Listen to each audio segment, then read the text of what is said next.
आज म यो शहीद भूमि गाउँपालिका जाने रोडमा छु। अहिले यहाँदेखि उँभो देखिराख्नु भएको चाहिँ यो अलिकति मास्तिर भने पाखरिबास नगरपालिका पर्छ भने अलिकति यता भने फेरि तपाईँको धनकुटा नगरपालिका पर्छ। तर यो हाइवे जाने हो भने चाहिँ तपाईँको हिले बजार पुगिन्छ। हिले बजारबाट फेरि सिधै उकालो गए तपाईँको सिद्धुवा बसन्तपुर तेर्थुम हुने बाटो हो र यता लागे धनकुटा बजार, उता गए पाखरिबास नगरपालिकातिर उता भोजपुरतिर जाने बाटो। र आज चाहिँ साँच्चीकै म यो शहीद भूमिको यो गेटकै छेउमा किन आयो भन्दाखेरि यो एकदम अलिकति पहिल्यै बनाइसकेको थियो यो गेट चाहिँ। तर यो गेटको चाहिँ मर्मत सम्भार एकदम बिग्रिसकेको अवस्था पनि थियो र यसलाई तत्काल फेरि मर्मत सम्भार गर्नुपर्छ भनेर यहीँको शहीद भूमि गाउँपालिकाको स्थानीय सरकारले चाहिँ तपाईँको यो के अरे तपाईँको मर्मत सम्भार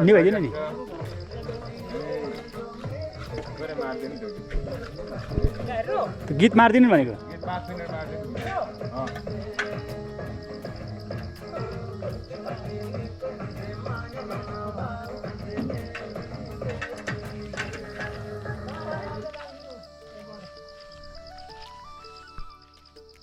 र यो मर्मत सम्भार गर्नुपर्छ भनेर तत्काल शहीद भूमि गाउँपालिकाको जनप्रतिनिधिहरूको चिन्ता र चासोको विषयवस्तु थियो र अहिले चाहिँ यो गेट मर्मत सम्भार गर्ने क्रममा छ र यो अब चाँडै नै यसको नयाँ रूप देख्न सकिन्छ।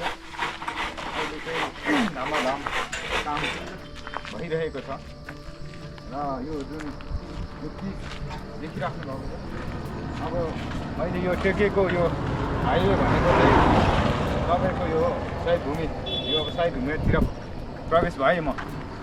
अब यहाँको सानो हिलेबाट यहाँसम्म आइरहेको छ। यहाँदेखि तल तपाईँको बजार एरियासम्म पुरै सक्नु भएको छ र यो अब अहिलेको सरकारले गर्यो भनौँ भने अहिलेको सरकारको आर्थिक बजेट विनियोजन त अस्ति भर्खर भएर अब साउन 1 देखि मात्रै चालु हुन्छ भने अहिलेको सरकारले गरेको भनेर भन्न सकिँदैन। यो पुरानै सरकार मार्फत भएको हो, चाहे केन्द्रको बजेट होस् चाहे प्रदेशको चाहे पालिकाको है। तर पुरानै सरकार मार्फत यो कालोपत्रे भएको हो र यो कालोपत्रे निर्माण गरेर तलसम्म पुर्याइसकेको छ र अब छिट्टै नै यो चाहिँ जाल्पादेवी छिन्ताङ मन्दिरसम्म पुर्याउँछु र पुर्याउने जमर्कोमा छु भनेर यहाँका प्रमुख शहीद भूमिका गाउँपालिका अध्यक्षले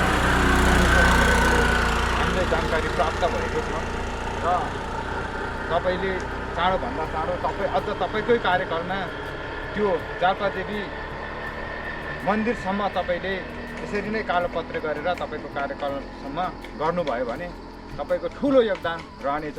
तपाईँले जनताको हाई पाउनुहुनेछ।